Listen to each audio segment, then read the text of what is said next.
আপনার কি কখনো সিনেমায় কাজ করার ইচ্ছা আছে? না। কেন, সবাই কি চায় সিনেমা? না, আমি চাই না। আপনি কি চান? আমি কি চাবো? আমি যেমন আছি তেমনই থাকতে চাই। আপনি তো মিউজিক ভিডিও করেছেন, মানুষের আশা থাকে তো, সেটা শখের বশে ভাইয়া।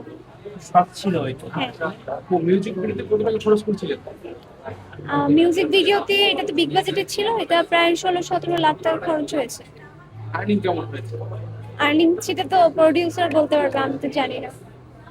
বাট হ্যাঁ, আমরা সবাই অনেক ভালো পেমেন্ট পেয়েছি। এত বড় একটা প্রোডাক্টে কাজ করে কেমন লাগছে? খুবই ভালো।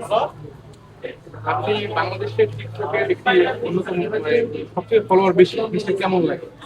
হ্যাঁ, ভালো। আপনি যখন টিকটক শুরু করেছিলেন তখন কি এখানে আসার পরে কি এক্সপেরিয়েন্স গ্যাদার করেছি? আমি আসলে টোটালটা ঘুরে দেখতে পারি না, আমি বের হচ্ছি আর সবাই আমাকে মানে ইন্টারভিউ নেওয়ার জন্য আটকায় আটকায় রাখতেছে, এই জন্য আমি আসলে যে ঘুরবো এই এই সময়টা আমি পাচ্ছি না। এই জিনিসটাই বলবো যে অনেকে যখন একটু বড় হয় তার আসলে, যেমন আপনাকে অনেকে ইন্টারভিউ নেয়, অনেকে আছেন যে